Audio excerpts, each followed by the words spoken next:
Columbine, Parkland, Sandy Hook. We remember all these names, the children who died, the pain and suffering. 18 children. 27 people were killed at... But we still can't figure out why these school shootings keep happening. In this video, I'm going to present a new theory of school shooters. What I found is that they have formed a philosophy of death that is the mirror opposite of a famous school of philosophy known as existentialism.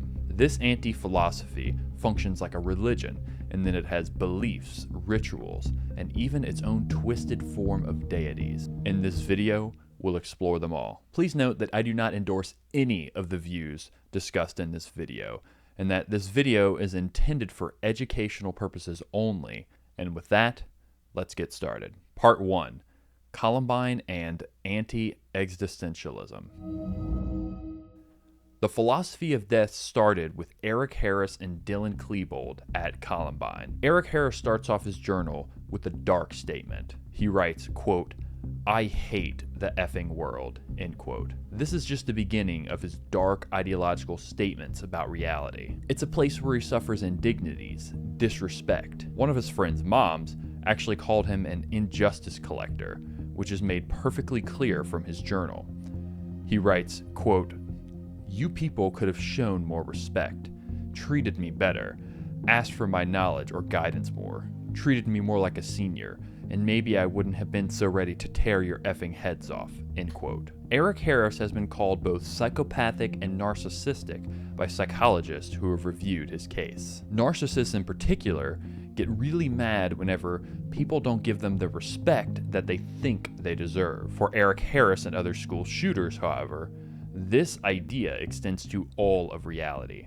They think that everyone should like them, regardless of how they themselves act. If you'd like to see more videos like this, please consider liking, commenting, or subscribing. I've tripled my subscriber base in the past month, and hopefully I can triple it again this month with your help. Anyways, Eric hates anyone who is not exactly like him. He's radically individualist from a philosophical perspective, but he's also an anti-existentialist. Existentialism is a school of philosophy that includes thinkers like Friedrich Nietzsche, Jean Paul Satre, and Soren Kierkegaard. These thinkers say that the world is a place of suffering, and that meaning is found in overcoming that suffering. Existentialism is embodied by Nietzsche perfectly when he says, quote, "That which does not kill me makes me stronger," end quote. It's also embodied perfectly by Sartre when he says, quote, "Man is condemned to be free because once thrown into the world, he is responsible for everything he does," end quote. These philosophers explicitly acknowledge suffering in the world, but say that it is the responsibility of the individual to find meaning within that suffering. Anti-existentialism, on the other hand, claims that the world is a place of suffering, but that the goal of life is to end that suffering and to end all meaning, and that meaning in the world itself is evil. Anyone who doesn't acknowledge this evil in the eyes of people who follow this philosophy are themselves evil. This anti-philosophy starts to develop with Eric Harris, and from here on out, we'll call it the philosophy of death. Eric Harris sees the world as a place of suffering, but concludes that the purpose of life is not to endure the suffering. Meaning is to be found in ending that suffering and taking people's lives when he does so. But Eric Harris wasn't the only one who had anti-existentialist views. These views are echoed throughout the writings of these school shooters. The Jokela school shooter in Finland, Pekka Avonen, explicitly calls himself an anti-existentialist in his manifesto. Adam Lanza, the Sandy Hook shooter, said in a video he posted online, quote, "I realize that the only reason why anyone wants to live is because they're suffering. That's all there is to life. You just try to remove your suffering," end quote. This is the polar opposite of what existentialist Jean Paul Satre said in Being and Nothingness. He writes, quote, "Suffering is not a sufficient excuse for giving up one's liberty," end quote. What's really interesting about Lanza is that he also explicitly condemns Nietzsche's affirmation of life. He then goes on to say in his video, quote, "Life is suffering. Everyone has heard that statement, but they don't accept it at face value. They interpret it to mean that life has suffering, but life is suffering, and suicide is the solution, end quote. Pekka echoed this view of existence as meaningless in his manifesto, writing, quote, "Life is just a meaningless coincidence," end quote. But how is this kind of thought reflected in how Eric Harris and other school shooters view the world? Harris's writings say that the world is fundamentally flawed. He even wrote that he would, quote, "nuke the world if he could." This hatred of the world stems from a distaste for authority and order in all its forms. Any structure of authority, order, and hierarchy is considered evil within the philosophy of death. Harris writes in his journal, quote, "Society tries to make everyone act the same by burying all human nature and instincts. That's what school, laws, jobs, and parents do, if they realize it or not. And they, the few who stick to their natural instincts, are cast out as psychos or lunatics, or strangers or just plain different." He says right after this, quote, "Society and governments are only created to have order and calmness, which is exactly the opposite of pure human nature," end quote. Harris is pretty explicitly saying here that he hates order and society, and that he'd prefer the world to go back to a sort of pre-society chaos. This is made even more clear when he writes, quote, "The human race isn't worth fighting for, only worth killing. Give the earth back to the animals. They deserve it infinitely more than we do. Nothing means anything anymore," end quote. Harris was a lover of Nietzsche and wrote so explicitly in his journal. This is kind of awkward because Nietzsche was explicitly life-affirming. Nietzsche wants the powerful to get their way, but ultimately he sees this as human flourishing. Nietzsche also advocates for a hierarchy where the noble man is on top. Harris would not be considered noble by Nietzsche.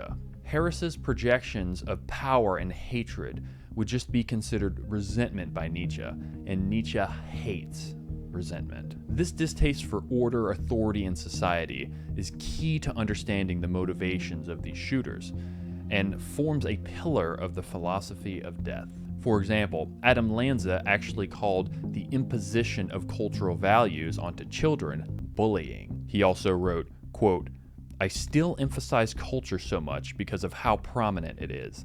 And once you understand that culture is a disease, you can recognize that life itself is a disease," end quote. Lanza explicitly said he wanted to rid himself of all value, meaning, and order. The only way for him to do this was through death.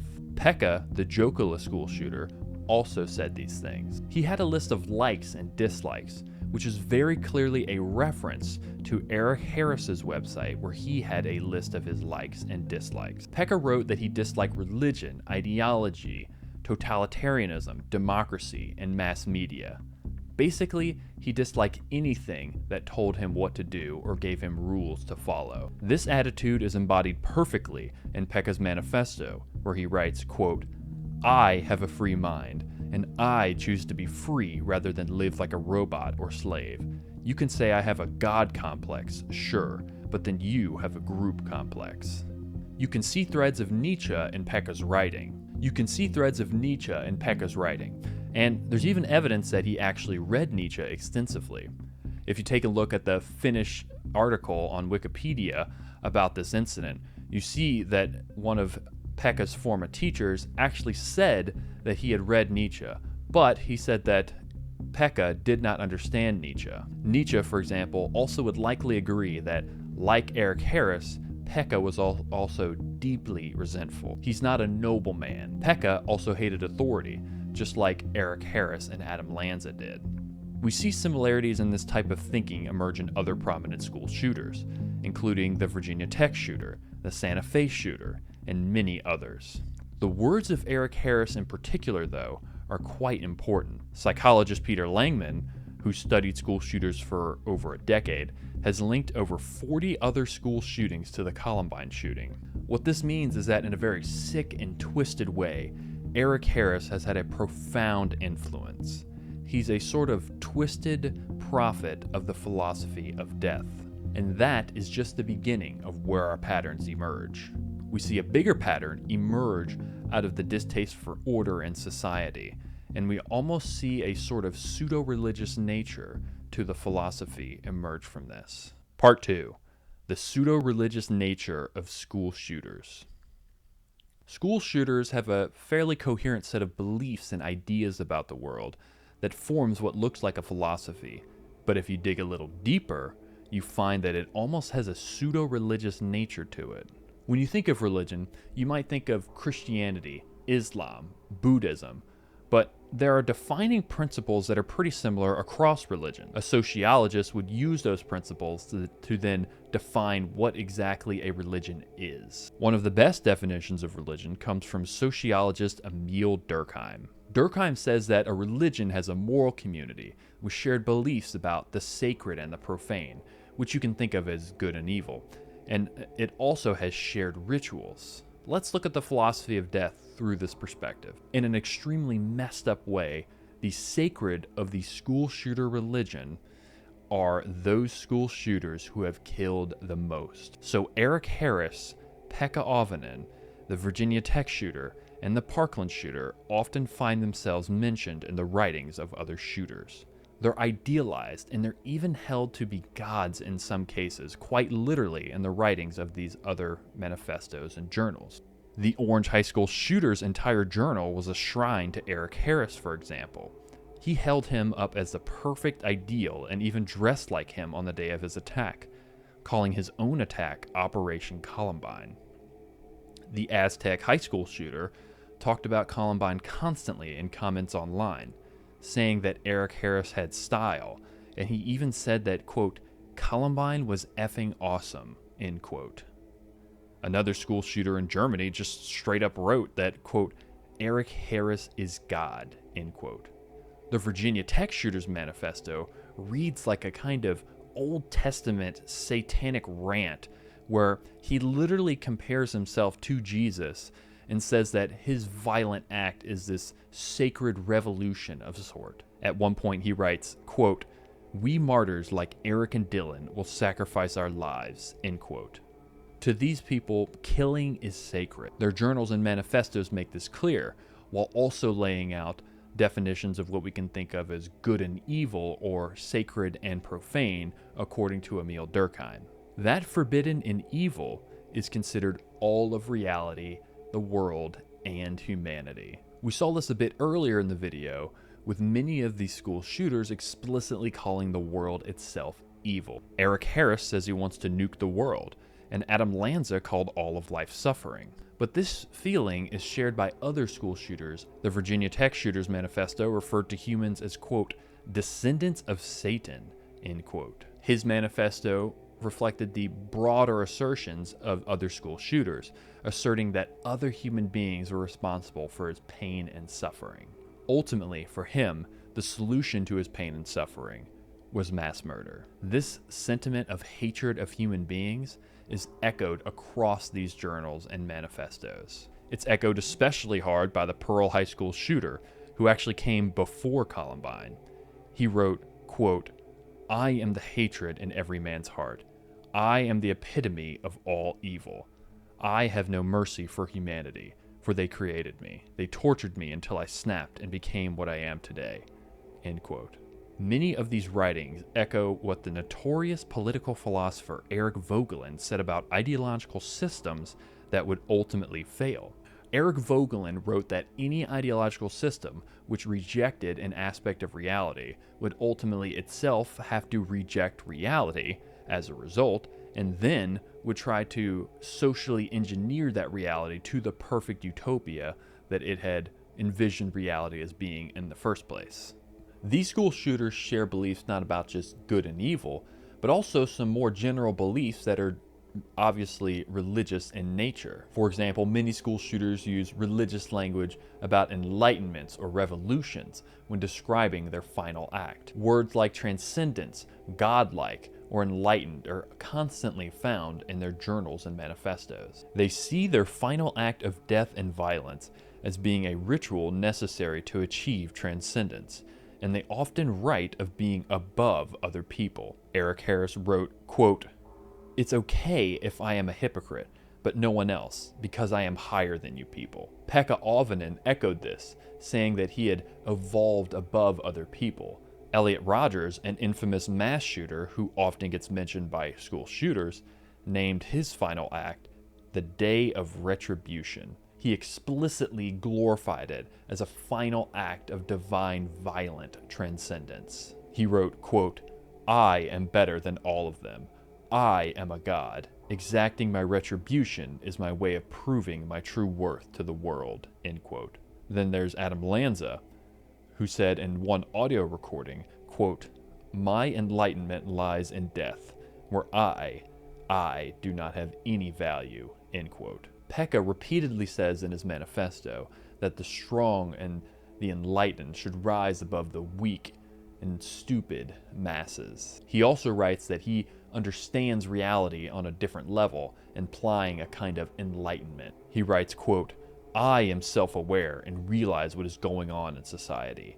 I have a free mind," end quote. Pekka called other people the masses. Ultimately, anyone who doesn't hate everyone and everything can be thought of as evil to these shooters. Anyone who tells others what to do is evil. Religion is evil, ideologies are evil, society is evil, the world is evil. The only part of Durkheim's definition that doesn't fit within the philosophy of death is the moral community. There ultimately really is no church-like set of adherents to this philosophy of death. So in that sense, it's not really completely religious, it's really pseudo-religious. Now that we've covered the ideological and religious aspects of the philosophy of death, let's talk about some questions that, if answered, will give us a much better understanding of this idea.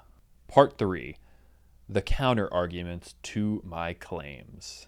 There are two counter-arguments that deserve addressing because if we go over them, we'll understand the theory much, much better. Number one, if these school shooters are following a philosophy of death, wouldn't there be texts that they all know about, or wouldn't they explicitly say that they follow it within their journals and writings? Number two, don't school shooters have mental illnesses that better explain their motivations, and aren't they even broadly categorized into different types by people who study this? These are both valid questions, but easily explained. For the first one, when we say that these shooters are following the philosophy of death, we're not saying that they actively adhere to a philosophy consciously, or that they've said it or read specific philosophy texts related to it.